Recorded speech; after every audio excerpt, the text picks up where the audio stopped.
ಸಂಸತ್ ಅಧಿವೇಶನದಲ್ಲಿ ಅಂಬೇಡ್ಕರ್ ಬಗ್ಗೆ ಅಮಿತ್ ಶಾ ಮಾತನಾಡಿದಂತಹ ವಿಚಾರವೇ ಈಗ ದೊಡ್ಡ ಮಟ್ಟದ ಹೈಡ್ರಾಮಕ್ಕೆ ಕಾರಣವಾಗ್ತಾ ಇದೆ. ಅಂಬೇಡ್ಕರ್ ಬಗ್ಗೆ ಅಮಿತ್ ಶಾ ಅವಹೇಳನದ ಆರೋಪ, ಅಮಿತ್ ಶಾ ಅವರನ್ನ ವಜಾ ಮಾಡಬೇಕು ಅಂತ ಹೇಳಿ ಹೊಳೆನರಸೀಪುರದಲ್ಲಿ ಬೃಹತ್ ಪ್ರೊಟೆಸ್ಟ್, ವಿವಿಧ ಪ್ರಗತಿಪರ ಸಂಘಟನೆಗಳ ನೇತೃತ್ವದಲ್ಲಿ ನಡೆದಂತಹ ಪ್ರತಿಭಟನೆ ಇದು.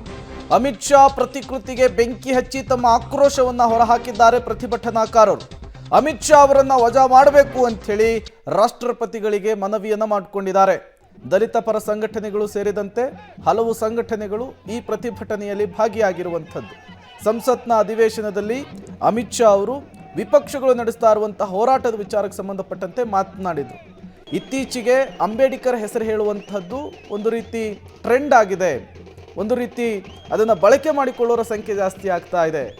ಅದರ ಬದಲಿ ದೇವರ ಹೆಸರನ್ನಾದರೂ ಹೇಳಿದರೆ ಸ್ವರ್ಗದಲ್ಲಿ ಜಾಗ ಸಿಕ್ತಿತ್ತು ಅನ್ನುವಂತಹ ವಿಚಾರ ಈಗ ವಿವಾದದ ಸ್ವರೂಪ ಪಡೆದುಕೊಂಡಿದೆ.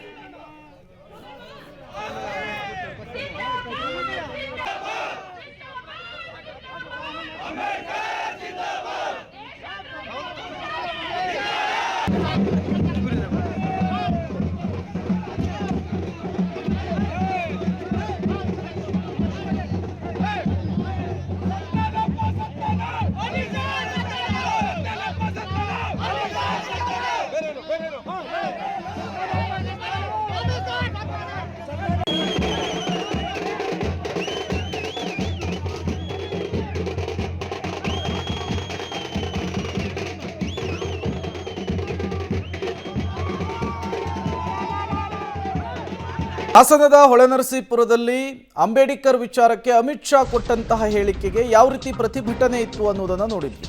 ಇನ್ನು ಬಳ್ಳಾರಿಯಲ್ಲೂ ಕೂಡ ದಲಿತ ಪರ ಸಂಘಟನೆಗಳು ಅಮಿತ್ ಶಾ ಹೇಳಿಕೆಗೆ ಆಕ್ರೋಶವನ್ನು ವ್ಯಕ್ತಪಡಿಸಿದ್ದಾರೆ. ಬಿಜೆಪಿಯ ಕಚೇರಿಗೆ ಮುತ್ತಿಗೆ ಹಾಕಲಿಕ್ಕೂ ಕೂಡ ಯತ್ನವನ್ನು ನಡೆಸಿದ್ದಾರೆ. ದಲಿತ ಸಂಘಟನೆಯ ಮುಖಂಡರು, ಕಾರ್ಯಕರ್ತರ ಬಂಧನ ಈ ಸಂದರ್ಭದಲ್ಲಾಗಿದೆ. ಬಳ್ಳಾರಿಯ ಕೆಇಬಿ ಸರ್ಕಲ್ನಲ್ಲಿ ಪ್ರತಿಭಟನಾ ನಿರತರನ್ನ ಪೊಲೀಸರು ಬಂಧಿಸಿರುವಂತಹ ಪ್ರಸಂಗ ನಡೆದಿದೆ. ಇದು ಬಳ್ಳಾರಿಯಲ್ಲಿ ಅಮಿತ್ ಶಾ ಹೇಳಿಕೆಯನ್ನು ಖಂಡಿಸಿ ನಡೆಸಿದಂತಹ ಪ್ರತಿಭಟನೆ.